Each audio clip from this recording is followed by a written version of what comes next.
हाँ, ओमर जी, कानपुर से।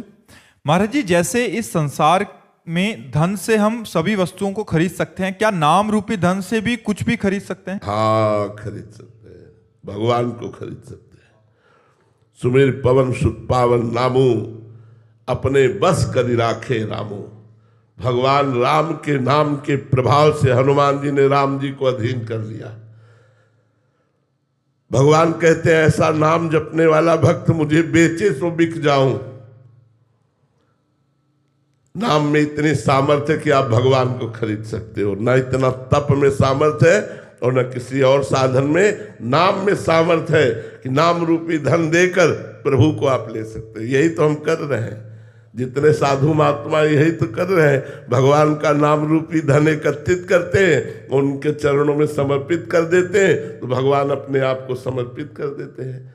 नाम रूपी धन से ही हम भगवान को खरीदते हैं। नाम रूपी धन इतना भगवान बिक जाते हैं कि भक्त के चरण दाबने लगते हैं, भक्त की सेवकाई करने लगते हैं, भक्त का दासत्व स्वीकार कर लेते हैं। नाम जप का प्रभाव देखो। एक नाथ जी महाराज भगवान का नाम जप कर रहे तो कई वर्ष तक शिखंडिया के रूप में भगवान उनके यहाँ दासत्व किया।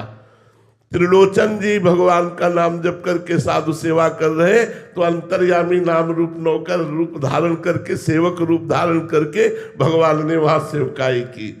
अर्जुन नाम जप कर रहे तो भगवान रथ हाँकने की सेवकाई कर। नाम जप में इतनी सामर्थ्य है कि वो भगवान को भी अधीन कर लेता है। महाराज जी, ठाकुर रामकृष्ण परमहंस देव जी श्री रामकृष्ण वचनामृत में कह रहे हैं कि मनुष्य का सरल और उदार स्वभाव कई जन्मों की तपस्या का फल है और ये उसका आखिरी जन्म होता है। महाराज जी, ऐसा स्वभाव कैसे बने कि मन और बुद्धि शुद्ध हो, जिससे मरने से पहले एक बार तो शुद्ध मन बुद्धि से ठाकुर जी का देखो, सरलता और उदारता ये दोनों साधुता के विशिष्ट गुण हैं। संत सरल चित्त और जगत हित जान स्वभाव स्नेह, ये संतों की साधुता का गुण है। जगत हित उदारता और सरल चित्त। संत सरल चित्त, जगत हित, परम उदार। परम उदार संसार के कल्याण के लिए स्वयं तप, स्वयं भजन करके और जगत मंगल के लिए, इससे बड़ा कौन उदार हो सकता है? तो उदारता, हरिवंश नाम है जहां तहां तहां उदारता, सकामता तहां नहीं, कृपालुता विशेखिए। हरिवंश नाम लीन जे, अजात शत्रु ते सदा, प्रपंच दंभ आदि दे, तहां कछु न पेखे। हरिवंश नाम जे कहे, अनंत सुख तेल है, दुराप प्रेम की दशा, तहां प्रत्यक्ष देखे। प्रेम मूल यह नाम है। जब भगवान का नाम जप करोगे और संतों का संग करोगे, भगवान की लीला कथा सुनोगे, भगवान की लीला कथा का गायन करोगे, तो ये भागवतिक सद्गुण है। जो सरलता और उदारता है ये भगवान के गुण है, इसीलिए संतों में आ जाते हैं। तो आप जब नाम जप करो, लीला कथा का श्रवण गायन करो, तो आपके हृदय में संतों के संग के प्रति प्रियता बढ़ेगी और संतों में ये गुण विराजमान होते हैं, सरलता और उदारता। सरलता और उदारता भगवान को रिझा लेती। मोहि कपट छल छिद्र न भावा, सरल स्वभाव न मन कुटिलाई। ये बहुत जरूरी है।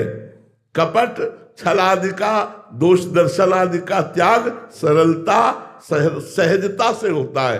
ये सरल स्वभाव भगवान का है, संतों में उतरता है। तो जब हम भगवान का नाम गुणगान करते हैं और संतों का संग करते हैं तो दो महान सद्गुण हैं, सरलता और उदारता, ये हृदय में आ जाते हैं। सबके प्रति उदार, क्या करूं जिससे जगत का मंगल हो जाए, क्या करूं जिससे सब कोई सुखी हो जाए, सब कोई दुख रहित हो जाए, ये संतों का स्वभाव होता है, क्योंकि उनमें उदार वृत्ति होती है और सरल चित्त होते हैं। तो भगवत आराधना से स्वभाव आ जाता है। अरे जी, परमहंस जी कह रहे हैं कि कई जन्मों की तपस्या का फल है ये, तो क्या एक जन्म में भी ये संभव है महाराज जी? तो हमारा आखिरी जन्म है, क्यों नहीं मान लेते आप? कई जन्मों से हम तपस्या कर रहे, तब मुझे मनुष्य शरीर मिलकर के साधु समागम मिला, क्यों नहीं मान लेते कि हमारा आखिरी जन्म है? संत समागम मिला कि हमारा आखिरी जन्म है, निश्चय कर लेना चाहिए। यदि आखिरी जन्म ना होता तो हमें संत समागम ही न मिलता। संत समागम मिला संस्कृति कर अंता, बड़े भाग पाइब सत्संगा और बिनय प्रयास होय भव भंगा। सत्संगति संस्कृति कर अंता, संस्कृति मतलब जन्म मरण के चक्र का अंत समय जब आता है तब हमें संतों का संग मिलता है। तो हम मान लेते हैं जैसे भगवान शंकराचार्य जी ने कहा, हजारों जन्म की साधना के बाद किसी के अंदर मुमुक्षुता जागरण होती है। जैसे शास्त्रों में आया कि बहुजन्म के जब पुण्य एकत्रित होते तब भक्ति लाभ होता है।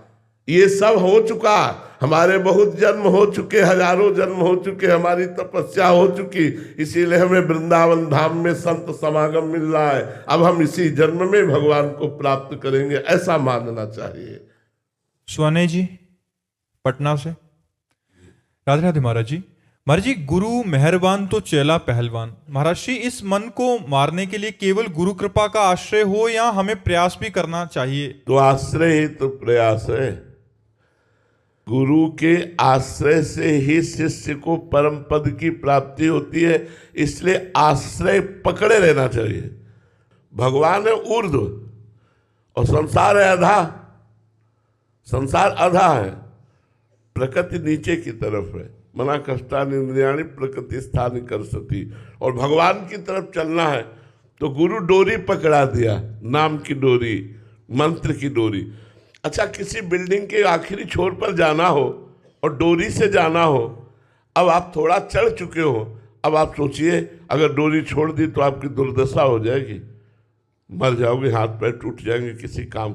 अब तो चढ़ना ही चढ़ना है और उस डोरी में चिपके ही रहना है। ऐसे ही परमार्थ का पथिक यदि गुरु को त्याग कर दे, यदि गुरु की अवहेलना कर दे, गुरु का अनादर कर दे तो नष्ट हो जाएगा। चाहे सर के बल खड़े होकर साधना करे, गुरु द्रोही को कभी भगवत प्राप्ति नहीं होती। तो गुरु आश्रय एक ऐसा है जैसे वो एक डोरी पे चढ़ने वाला।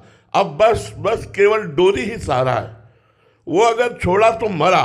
ऐसे गुरुदेव का आश्रय ही केवल सहारा है तो सुख पूर्वक भवसागर तर जाएगा। जिसने गुरुदेव को ऐसे पकड़ा जैसे बिल्डिंग के आखिरी छोर पर जाने के लिए केवल डोरी ही सहारा है और डोरी पे चढ़ रहा है, अब नीचे उतर नहीं सकते क्योंकि उतरना श्रम होगा। ऊपर लक्ष्य पे पहुंचना है, छोड़ सकते नहीं, तो बस चढ़ना ही चढ़ना है। ऐसे गुरु को पकड़ लो। गुरु देते हैं डोरी, नाम की डोरी, सूरत की डोरी, मंत्र की डोरी। रात दिन नाम मंत्र जपना गुरु का आश्रय है। गुरु का आश्रय का मतलब क्या है? अब आप कहते हो हमारा प्रयास नहीं, हम तो गुरु के भरोसे बैठने वाला आलसी और कायर होता है। बहुत परिश्रम करना है, पुरुषार्थ अपना और कृपा गुरुदेव की। जो पुरुषार्थहीन होते हो कभी कृपा पात्र बन ही नहीं सकते। मन क्रम वचन छाण चतुराई, भजत कृपा करी है रघुराई। खूब पुरुषार्थ युक्त रहो, रात दिन पुरुषार्थ युक्त रहो। देखो, अभ्यास जैसा बना लोगे वैसा बन जाएगा। अगर श्रम नहीं करोगे, परिश्रम नहीं करोगे, पुरुषार्थ नहीं करोगे तो तुम कृपा का अनुभव नहीं कर सकते। कायर पुरुष कभी कृपा का अनुभव नहीं कर सकता। पुरुषार्थ आपको करना पड़ेगा। पुरुषार्थ गुरु प्रदत्त साधना और फल की प्राप्ति गुरु आश्रय, दोनों बातें हैं। अपना पुरुषार्थ पूरा और गुरु की कृपा पूरी तो पूर्ण परमात्मा का अनुभव। और जो गुरु की कृपा तो है पर अपना पुरुषार्थ विषयों में खर्चा कर रहे, उनको कभी भगवत प्राप्ति नहीं होती। गुरु कृपा है लेकिन मनमानी विषयों का भोग रहे तो पुरुषार्थ विषयों में लग गया, परमार्थ से हीन हो गए, तो कहते हम पर गुरु कृपा नहीं। गुरु कृपा सब पर है। जैसे भगवान की कृपा सब पर है, ऐसे गुरु की कृपा सब पर है। पर जो गुरु की आज्ञा मानकर खूब परिश्रम करता है साधना में, वही कृपा पात्र बनता है, वही कृपा का रसास्वादन कर पाता है।